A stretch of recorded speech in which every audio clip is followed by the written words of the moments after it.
Bom dia, mais um programa Questão de Direito, não vai perder, toda quarta-feira das 10 às 10h30. Professor, o tema é importante, dano moral. O que é dano moral?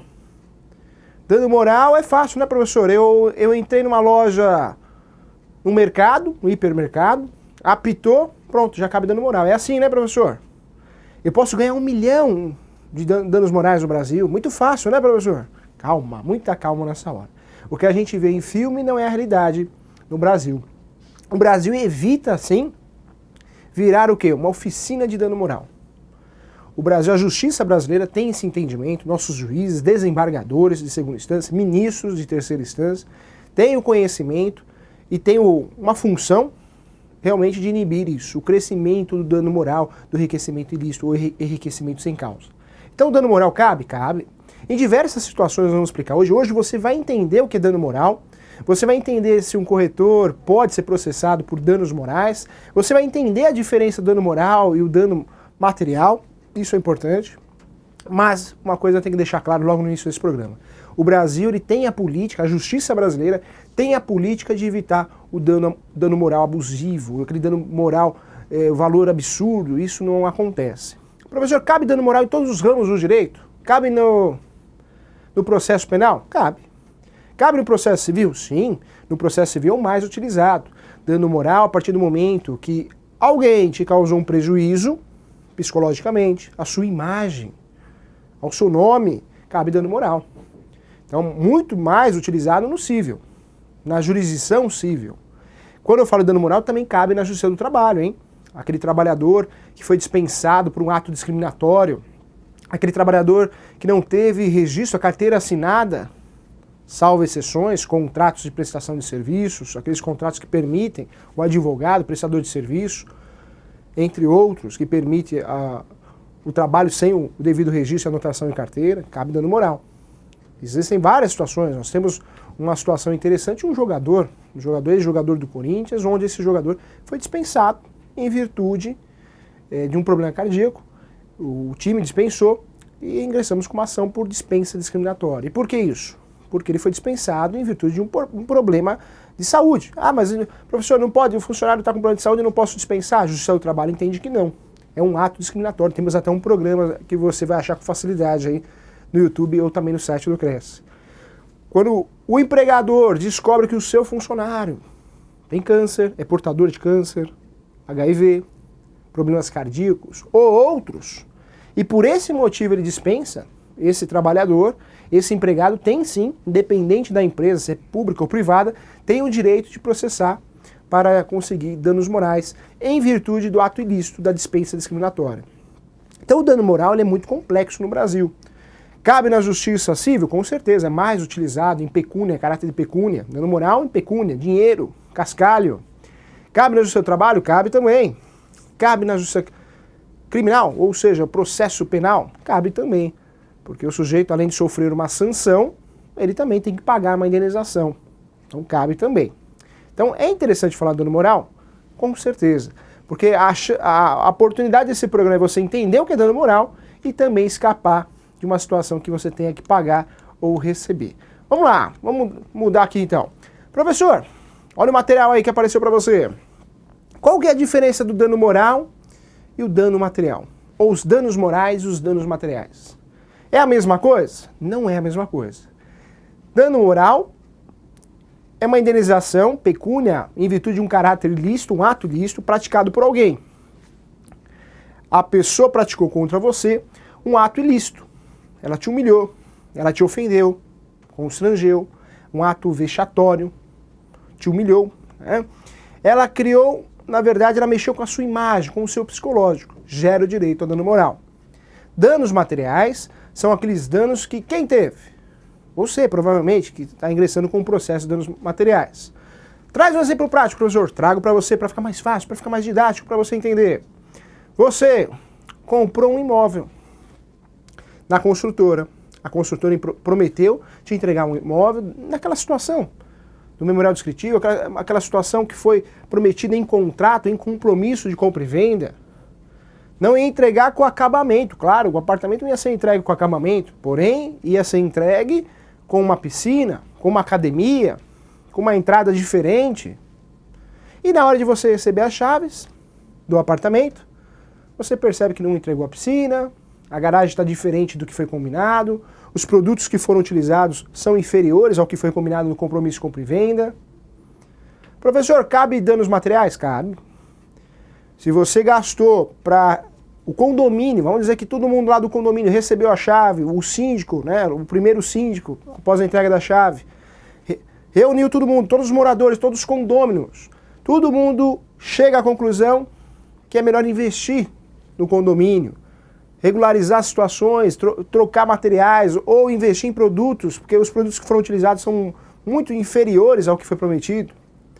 Esses danos materiais que todo condomínio colocou lá, investiu para regularizar a situação desse apartamento, pode ser cobrado na justiça. Como, professor? Através de uma ação de danos materiais, cobrança de danos materiais, ou reparação de danos materiais. Ou seja, eu quero de volta aquilo que eu paguei. Qual que é a prova? Fotos, testemunhas, os recibos desses gastos, tudo isso é prova. Ah, mas cabe dano moral também? Cabe, eu posso acumular essa ação com danos morais. Os danos morais, diferente do dano material, que é aquele objeto que eu quero a reparação, a restituição daquele valor que eu gastei, o dano moral é aquele valor, aquela indenização compensatória e punitiva, em virtude do quê? Em virtude dos gastos, em virtude do que me causou em mim e a minha família, porque quando eu lido com imóvel, a responsabilidade é muito grande. Eu estou mexendo com a expectativa de direito à moradia. Então o sujeito, ele é o sonho da vida dele, muitas vezes vai comprar um imóvel só na vida, então gera dano moral. O professor traz outro exemplo, trago também. O sujeito está lá com o seu carro, todo bonito, o seu carro muito bem conservado, e aí o outro sujeito passa no farol vermelho e bate nesse carro. Quando ele bate nesse carro, gerou danos materiais? Gerou. Pode ser feito antes de consertar o veículo, ingressar com uma ação antes de consertar o veículo ou posteriormente, após o conserto do veículo. Eu peço a reparação desses danos que eu gastei. Ou eu peço esse valor, a reparação desses danos materiais, para gastar no meu veículo, para reparar o veículo. Mas vamos dizer que esse veículo é um táxi, esse veículo é um instrumento de trabalho, eu sou motorista, ou esse veículo para mim é um instrumento de trabalho. Então, além dos danos materiais que me causaram esses danos materiais, e eu vou pedir a restituição desses valores se eu mandei reformar o carro, ou vou pedir a reparação para que eu possa reparar o dano, eu posso acumular essa ação com danos morais também. Olha que interessante. Então, normalmente, eu posso fazer a ação de danos materiais acumulada com danos morais, ou vice-versa. Mas é importante deixar claro que danos materiais, eu estou pedindo o quê? Os gastos que eu tive, ou vou ter, para corrigir, retificar aquela situação que você muitas vezes causou a mim. Olha que interessante. Professor, quando a gente fala de entrega do imóvel na planta, né? Comprei um imóvel na planta, entregaram as chaves desse imóvel, só que eu paguei a comissão para o corretor. Eu paguei a comissão para o corretor de imóveis, esse corretor de imóveis, segundo a jurisprudência, quem deveria ter contratado esse corretor era a construtora. Quem contratou esse corretor é a construtora. Dessa forma, pensando assim, quem deveria reparar, quem deveria pagar aí a comissão do corretor, os honorários do corretor, é a construtora. E fui eu, particular, consumidor, que paguei. Posso ingressar com uma ação? Se isso não foi muito bem explicado no contrato, no compromisso de compra e venda, se essa obrigação você não pactuou ela de aceitar que você pagaria essa comissão, você pode cobrar. Isso é dano material ou dano moral? É dano material, porque você pagou, você está pedindo uma restituição. É um ato ilícito. Olha, eu paguei a mais, excelência, juiz de direito, eu paguei a mais. Eu paguei o valor da comissão e não era eu que tinha que pagar, era a construtora. Então, é dano material e pode acumular com danos morais também. Olha que interessante. Então, tem que saber a diferença. Uma coisa não tem nada a ver com a outra. Dano moral. Professor, é igual a dinheiro? Né? E é isso que eu quero explicar. Dano moral no Brasil não é esses valores absurdos que a gente vê em filmes americanos, né? O dano moral no Brasil é muito controlado, muito controlado. Para começar no JEC, o Juizado Especial Civil, o antigo Pequenas Causas, que nós estudamos, tivemos um programa só para explicar o que é. Quando eu falo de dano moral, no JEC, normalmente ele é tabelado. Você pode perceber, você que tem um colega que é advogado, você que tem um colega que ingressou com uma ação, um outro amigo que ingressou com uma ação, os valores das condenações em dano moral no juizado especial civil são praticamente os mesmos valores. 3 mil, 5 mil, 7 mil, salvo exceções, 12, 15, 10, 8, exceções. O normal são condenações o quê? De 4 mil, de 5 mil. Por quê? Porque o juizado especial civil, como a justiça comum também, eles dão acabam controlando esse dano moral, porque senão vira o quê? Uma fábrica de enriquecimento. Você imagina o sujeito que tudo ele processa por dano moral. Você olhou para ele e está te processando por dano moral. Sai do mercado, apitou por dano moral. O sujeito vai viver disso. Ah, como assim, professor? Vai viver disso. Todo lugar ele consegue, em uma semana ele consegue arrumar 3 motivos para processar alguém por danos morais. Vira uma bola de neve. Então a justiça, ela tem, sim, esse controle. O Poder Judiciário tem esse controle, a jurisdição brasileira tem esse controle de não deixar virar uma fábrica de enriquecimento ilícito. Então existe esse controle. Dano moral no Brasil normalmente não vai ser aquele dano moral de filmes, né? $1 milhão, $2 milhões, não é igual ocorre nesses filmes americanos. Dano moral no Brasil, ele é muito, o valor ele é muito controlado para que não ocorra esse enriquecimento ilícito. Isso ocorre na Justiça Civil, no JEC, no Juizado Especial Civil, ocorre também no rito comum, também existe esse controle, sim, e ocorre também na Justiça do Trabalho. Tanto é a jurisprudência atual e moderna da Justiça do Trabalho, as condenações são do quê? De 5 mil, 3 mil, 10 mil reais no máximo. Dificilmente, salvo se o sujeito perdeu um membro, né? Tiver um acidente físico muito grave, a condenação não passará de 3, 4, 5 mil reais. Esse dano moral também é importante deixar claro para você que nos assiste. Tem muita gente que nos assiste aí fazendo bastante elogio em relação para ajudar, auxiliar no programa, esse programa auxiliar no concurso público. Fico muito contente também, mas esse programa aqui é feito com muito carinho, com o objetivo de auxiliar e treinar, né, desenvolver e qualificar o corretor de imóveis. Tem que tomar cuidado com o dano moral. Por quê? Professor, eu vou processar, vou contratar um advogado e vou processar alguém por danos morais. Não sei, não importa quem. O sujeito que bateu no meu carro, o sujeito que eu trabalhei sem vínculo empregatício, ou o sujeito também que eu prestei serviço e não me pagou, tem que tomar cuidado. Porque o dano moral, a dica que eu dou, professor que leciona muito curso prático, o interessante é você colocar, ou falar para o seu advogado, pede um valor baixo do dano moral. E coloca assim, ou arbitrado por Vossa Excelência, ou arbitrado por Vossa Excelência. Porque se eu requerer no meu processo um dano moral muito alto, o que vai acontecer? Vai elevar o valor da causa. E quanto mais o valor for maior, o valor da causa for maior, mais custas processuais eu vou pagar. Então não é interessante, tem muita gente que acha bonito, né? Olha, meu advogado processou $1 milhão, mas o que aconteceu? A construtora atrasou para entregar o apartamento, atrasou 30 dias. Toma cuidado com isso. É visto hoje pela justiça brasileira má fé. Como que você vai pedir uma indenização de $1 milhão porque houve um atraso? Esse atraso, nós conversamos aqui num programa específico, ele pode ocorrer aí até 180 dias. Ele pode ocorrer. O ideal não ocorrer o atraso, porque o atraso, a construtora que atrasa na entrega, ela perde o cliente, isso realmente queima a reputação da construtora, ou de uma empresa, fornecedor de produtos e serviços. Então o ideal é sempre ocorrer dentro dos prazos. Mas se você imagina uma situação, não sei, o sujeito bateu no seu carro, ralou a lateral, você ingressa com um processo pedindo danos materiais, porque você gastou para arrumar o seu carro, gastou lá R$300 para arrumar, foi no mais caro ainda. E aí você nessa ação vai fazer assim, vai pedir para o seu advogado R$300 e ainda colocar R$30 mil de indenização. Verdadeiro absurdo. Falo com propriedade também da Justiça do Trabalho. Tem reclamante, tem autor de ação que vira para o advogado, ou advogado trabalhista, né? Também coloca um valor lá, o sujeito ficou sem registro, sei lá, 1 ano. Ah, professor, é errado. Depende do contrato de trabalho, né? A CLT, ela orienta, sim, ter o registro e anotação em carteira desde o primeiro dia de trabalho.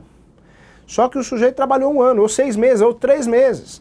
E aí o advogado trabalhista vai pedir uma indenização de $1 milhão, 500 mil, 300 mil reais. Aquela trabalhista que pede um valor, só de dano moral, 200 mil reais. Mas o que aconteceu?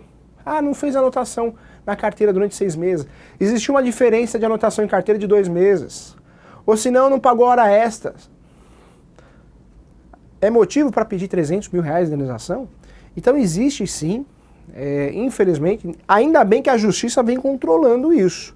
Porque existe um descompasso aí dos pedidos, são pedidos absurdos que ocorrem na trabalhista através do dano moral. É diferente o sujeito perder a mão, o braço numa máquina e deixar de receber algum direito. Tá errado, tá. Mas tem direito a uma indenização pelo ato ilícito? Tem, mas não um valor absurdo. E a justiça controla isso. É ilusório pedir muito, não vai conseguir. Na civil é a mesma coisa. Tem que ter o quê? Prudência, né?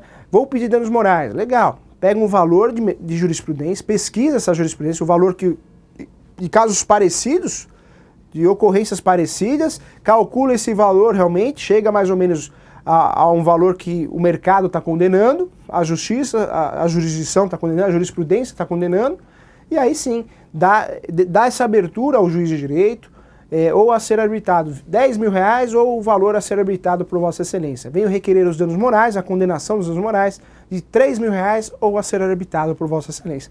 Mas dá essa abertura.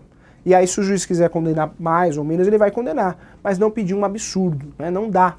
A intenção do dano moral no Brasil é punir a empresa, o fornecedor de produtos e serviços, ou o empregador, é puni-lo. Mas não é deixar o sujeito rico. No Brasil, a mentalidade do dano moral é punir, punitiva e compensatória, mas não deixar o sujeito rico. Ah, o sujeito trabalhou, deixou de receber algum direito, ou o sujeito bateu no meu carro e eu fiquei sem carro 3 dias e tomei uma advertência, eu vou pedir 1 milhão de danos morais. Tem que tomar cuidado, tem que ser prudente nesses pedidos de danos morais, ok? Então, isso é importante sim. Professor, e onde começa o dano moral no Brasil, hein? É antigo, hein? Parece que não, mas é muito antigo. O direito ao dano moral, aos danos morais, começa lá no direito romano, hein? E no código também de Hammurabi. Volta pro professor. É antigo, então? É muito antigo, hein? É muito antigo. Nós tínhamos aí, olha que interessante, a jurisdição, o direito, a tutela, a jurisdição. Quando eu falo de direito, a origem do direito, todo mundo, cada um por si, Deus para todos, não era assim? Então, se o sujeito te roubava, você se vingava, dava uma pedrada na cabeça dele. Então, autotutela. Mas aí foi mudando, né? A autodefesa, e aí foi mudando. E aí existiu a necessidade do quê? O monopólio do Estado. O Estado assumir para ele. Não, deixa que eu controlo. Vou gerar paz social, não dá mais olho por olho, dente por dente. Então eu controlo. E aí nasce o dano moral. A partir do momento que o Estado ele assume para ele esse poder de resolver litígio, um verdadeiro monopólio, surge o dano moral. Olha que interessante, então é antigo sim o dano moral, tá? Isso é importante aí. Olho por olho, dente por dente, a lei de Talião. Então, a partir do momento que o Estado assume para si, ele já começa a trabalhar com o dano moral, excluindo aí a vingança, a vindita, né? A vingança, tá? Professor, e aí o dano moral? Quando começou realmente a ganhar espaço no Brasil? Com a Constituição de 88, então com a promulgação da Constituição de 1988, foi definitivamente finalizada, né, qualquer dúvida a respeito do dano moral. Tanto é que a Constituição de 88 começou realmente a utilizar muito o dano moral no Brasil, até na relação de consumo. A Constituição de 88 trouxe de forma definitiva o dano moral para o Brasil. Com a Constituição de 88, depois veio o Código de Defesa do Consumidor, a Lei 8.078 de 90. Nas relações de consumo também cabe dano moral. O dano moral cabe naquela situação de atraso na entrega do produto e serviços, no produto com defeito, vício oculto. A reparação traz os danos materiais também, mas também aí a emenda 45, emenda constitucional 45, traz definitivamente também o dano moral para a Justiça do Trabalho. Olha que interessante, então o trabalhador também tem direito ao dano moral, o trabalhador e o empregado, hein? O artigo 5º da Carta Magna, que é a Constituição Federal, em seus incisos, tá, coloca lá a indenização pelo dano moral sendo uma garantia dos direitos individuais. Tá? Então, o artigo 5º você vai achar, assegura o direito de resposta também ao agravo, além da indenização por dano material, moral ou imagem. Então, está lá na Constituição Federal, que é realmente o grande dogma nosso, é a Constituição Federal. Olha que importante. Professor, e a aferição de indenização aí, como que funciona isso? Volta ao material. Pode-se dizer que a indenização por dano moral não tem como finalidade compensar a vítima pelo prejuízo sofrido, uma punição ao ofensor, mas sim uma punição ao ofensor, não podendo ultrapassar proporções que afetam sua subsistência, mas deve servir como exemplo para que o ato ilícito não ocorra com outras pessoas, tá? Volta pro professor. Então, dano moral no Brasil é diferente, não é igual nos Estados Unidos e outros países, valores absurdos, isso não existe no Brasil. O dano moral aqui no Brasil só se for um negócio para que o valor seja realmente muito majorado, um valor muito alto, tem que ser um negócio absurdo e mesmo assim não ultrapassa indenizações aí de 100 mil reais com facilidade, não. Tem que ser algo absurdo, envolver questões de saúde, tá? Então fique atento em relação a isso, dano moral no Brasil é bem diferente, tá bom? Então fique atento em relação a isso. Bom, professor, o corretor ele pode pedir dano moral na sua ação de cobrança? Pode. O corretor, quando deixa de receber, por algum motivo, os seus honorários, a sua comissão, é caráter alimentar, né? O corretor de imóveis ele tem que receber os seus honorários para sobreviver. Quando ele deixa de receber por algum motivo, vamos dizer assim, o cliente deu chapéu no corretor, o corretor se esforçou, saiu no meio da chuva para mostrar o imóvel, né? Deixou de almoçar para mostrar o imóvel, e na hora de receber, não recebe nada. Liga para o cliente não atende. Manda e-mail para o cliente não responde. Vai até o cliente, toca a campainha, o cliente finge que não está. Tudo para não pagar o corretor. Na hora de vender, excelente, uma beleza. Na hora que vendeu, fechou o negócio, a hora de pagar a comissão do corretor, o corretor não se atentou, né? O pessoal que é mais antigo no mercado já recebe o sinal, já desconta, já tem uma, vamos dizer assim, uma forma ali de evitar, né, o balão, evitar o chapéu. Mas o pessoal mais novo, talvez, a primeira venda, a segunda, ou confiou no sujeito pela aparência, quem vê cara não vê coração, tomou o chapéu. Professor, agora o que eu devo fazer? Por isso fica a dica do primeiro programa nosso, hein? Atos Iniciais. Você que acompanha o nosso programa não vai perder esse programa. Digita aí no YouTube, professor Júlio César Santos, questão de direito, Atos Iniciais, ou no site também do CRES, da TV CRES, você vai achar. Por isso a importância do corretor fazer contrato. O corretor, quando vai pegar o imóvel para vender, é interessante, deve fazer, né? Tem que exigir ao cliente assinar um contrato de prestação de serviço de corretagem, uma autorização de trabalho, pode colocar o nome que for, mas é importante ele ter um contrato em mãos do serviço que ele está prestando, até para provar, até para fins de cresce, realmente para que ele não tenha problema, de um problema disciplinar, porque a regra é o quê? Tem que ter um documento onde o cliente está autorizando a venda daquele imóvel, então tem que ter, isso é importante. Mostra confiança, deixa uma via com o cliente, isso é importante. E na hora de cobrar os seus honorários, fica mais fácil para o advogado conseguir êxito nessa ação para você. Já pensou você trabalhar numa venda de imóvel quase 1 ano, 2 anos, uma fazenda, um sítio, uma casa de grande valor, ou que seja de um valor menor, não importa, o dinheiro tinha que estar no seu bolso, é sua comissão, é seus honorários, e você deixa de receber. Por quê? Porque não tem um contrato escrito, não foi feita essa autorização de trabalho ou contrato de prestação de serviço de corretagem e você deixa de receber. Olha que coisa chata. Professor, cabe ação de cobrança? Claro. Cobrança é diferente de execução. Ação de execução, eu já vou no meio do caminho para frente. Ação de cobrança é uma ação de conhecimento. Eu vou discutir, vou conhecer os meus direitos para depois executar, cobrá-lo. Então, nessa ação, eu posso sim acumular com dano moral, né? Ou os danos morais, no plural, como o pessoal gosta de utilizar. Por que, professor, eu posso fazer isso? Porque é caráter alimentar.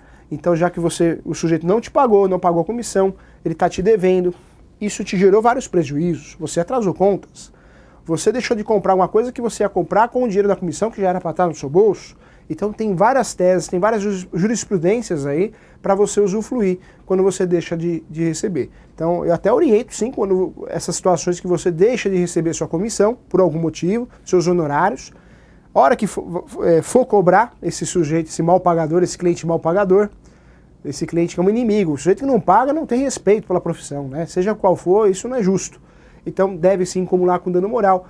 E aí já tem várias decisões aí no Tribunal de Justiça de São Paulo, Minas Gerais, Rio de Janeiro também, tem várias decisões no sentido que tem direito ao dano moral sim. Então além do valor da sua comissão, seja qual for o valor total da sua comissão, pode estipular aí um dano moral. E o interessante, nós temos, o professor vem estudando muitos julgados a respeito disso, nós temos aí jurisprudência aí de danos morais 10 vezes o valor. 10 vezes o valor da comissão. Nossa, professor, como assim?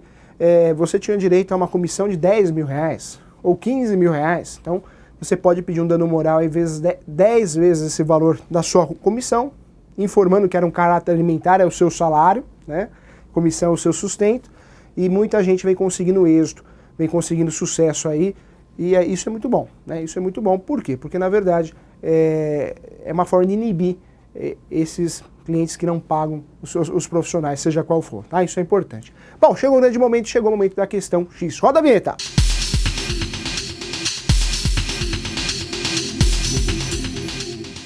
Professor, o corretor de imóveis pode ser obrigado a pagar dano moral ao cliente? E aí eu pergunto, obrigado por quem, né? Ele pode ser obrigado por um juiz de direito, através de uma sentença judicial ou ainda um acordo de segunda e terceira instância. Primeira instância, juiz, sentença. Segunda instância, desembargador, acordo. Terceira instância, ministro, acórdão também. Claro que pode. Se o corretor gerou dano a alguém, o corretor ou advogado, ele vai pagar por isso. Então, olha a responsabilidade que você tem, você que nos assiste como corretor de imóveis, o advogado, o médico. Se você errar, você corre o risco de ter que pagar dano moral. E pior que errar é o que ter o dolo, né? Fez errado porque quis, levou vantagem, quis ter um enriquecimento ilícito, então você pode sim ser condenado por dano moral. Quais situações, professor? Várias. Por isso é importante você se qualificar. O CRES está te dando todo o apoio. Tem curso à distância aqui com o professor Júlio comigo aqui, toda quarta-feira às 10h30. Tem o CRES Esclarece, tem Quarta Nobre, fora outras palestras em muitos locais, tudo proporcionado de forma gratuita para você. Você não pode perder isso que vai te ajudar a fugir de uma situação dessa. Tem muito corretor, eu já vi. Ah, não, eu vou ficar assistindo o programa, eu quero estudar nada, eu quero ganhar dinheiro, comissão. E não quer fazer um curso, que seja assistir uma palestra. Isso é muito ruim. Esse profissional, esse sim corre o risco de uma hora ou outra ter que pagar um dano moral, hein? Não só o dano moral, mas o material. Como assim, professor? O professor tem um exemplo prático. Há um tempo atrás, o professor assumiu um caso onde o corretor foi condenado. Como assim, professor? O corretor não fez o auto de vistoria. Auto de vistoria. Lá dos atos iniciais que a gente conversa tanto, o que é o certo corretor fazer? Tanto numa locação, numa compra e venda, tem que fazer um contrato, um compromisso de compra e venda, para amarrar o negócio, ou se não a proposta o aceite. Isso para o negócio, mas ele com o cliente, ele tem que fazer criar algumas formalidades também. Contrato de prestação de serviço de corretagem, ou autorização de serviço. É o título do contrato de prestação de serviço você com o cliente, tem que fazer o cliente assinar isso. Por mais que ele não queira, tem que assinar. Entrega uma via, uma cópia para o cliente. É um contrato, você está prestando um serviço sério. É um serviço, você está trabalhando, por isso tem gastos. Além disso, numa locação ou numa compra e venda, você tem que fazer o auto de vistoria inicial e final. O que é isso? Você vai fazer a administração de um imóvel, vai fazer a locação do imóvel. É interessante sim você fazer um auto de vistoria, entra nesse apartamento, entra nessa casa, 2 janelas, um extintor, uma lâmpada, um lustre e anota. E tira foto ainda e guarda isso lá no seu computador, escaneia, guarda bonitinho lá no seu HD, no seu pendrive, no seu computador. Faz o cliente, o comprador assinar. Porque amanhã ou depois o comprador ou o locatário pode alegar que não tinha aquilo e vai sobrar para você. Nesse caso prático, o que aconteceu? O corretor não fez o auto de vistoria. Depois, né, o inquilino entregou o imóvel ao locador, ao proprietário. Só que o proprietário falou assim, não, tem algo errado aí. Cadê o meu lustre da sala, que vale 18 mil reais? Aí o corretor, não tinha. Dá a nota fiscal aqui. O inquilino não tinha provas, não tirou foto de nada, porque ele morou 4 meses nesse apartamento. O corretor também não tinha prova. Não tinha prova, porque o corretor, na verdade, também não fez auto-vistoria, também não tirou foto. A única pessoa que tinha os documentos era o proprietário, que tinha a foto do lustre também. Ah, professor, mas ele agiu de má fé. Não sei, vamos nem entrar nessa questão. Fato que o corretor foi condenado. Professor, o corretor, sim. Na verdade, o advogado do proprietário jogou os dois na ação. Jogou o inquilino e o corretor. Por quê? Os dois tiveram contribuição para o dano. E o juiz entendeu assim.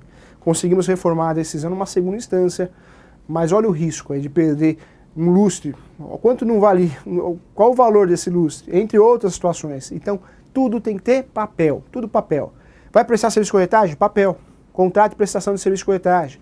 Vai fazer a locação? Auto de vistoria inicial. Alugou? Auto de vistoria final. Vai entregar a chave? Recibo de entrega de chaves. Tem que fazer. Tem que fazer. Vai fazer o reajuste porque você está fazendo administração? Manda uma notificação, pega a assinatura, reajuste também. Tudo tem que ser no papel, não dá mais para confiar. Temos o e-mail também. O e-mail é uma ótima forma de você utilizar para formalizar as coisas também, tá bom? Então, cuidado, fique atento a essa dica que o professor está dando para você não se envolver numa encrenca, numa confusão, ok? Bom, estamos chegando ao final do nosso programa. Um grande abraço, fui, tchau!